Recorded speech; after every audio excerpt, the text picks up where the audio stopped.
Le Québec devient aujourd'hui la première province canadienne à implanter le passeport vaccinal. La Colombie-Britannique va emboîter le pas le 13 septembre, tandis que l'Ontario fera de même le 22 septembre prochain.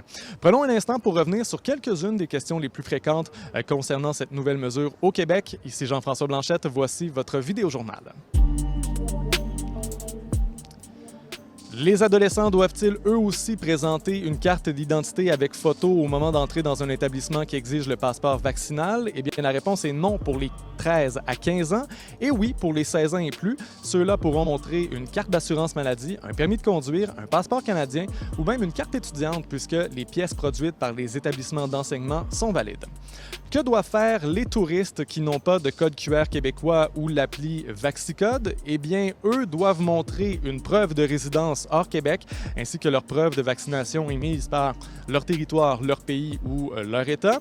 Quant aux Québécois qui souhaitent sortir de la province, ça dépend de la destination. VaxiCode n'est pour l'instant pas reconnu dans les autres provinces canadiennes. Dans le cas de la Nouvelle-Écosse, par exemple, la preuve de vaccination doit être téléversée au moment de remplir le formulaire obligatoire Contrôle santé en ligne. Rappelons que le gouvernement fédéral souhaite lancer une preuve vaccinale canadienne au cours des prochaines semaines. Quelles sont les règles pour les ligues sportives civiles? Règle générale pour les sports intérieurs, le passeport vaccinal est requis. Pour les sports extérieurs, il ne l'est pas, à l'exception des tournois de golf. La prise de présence va être maintenue pour permettre le traçage de contact lors d'éclosion. Quelles sont les pénalités pour les établissements qui ne vérifient pas ce passeport vaccinal?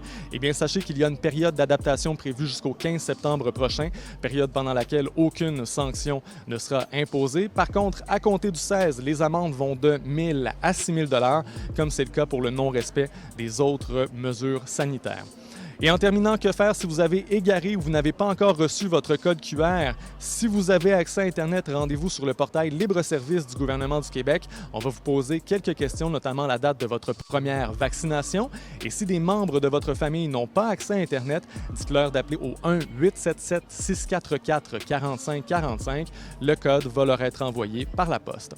En terminant, mentionnons que les mesures sanitaires en vigueur le demeurent jusqu'à nouvel ordre. L'implantation du passeport vaccinal ne vient pas avec de nouveaux assouplissements.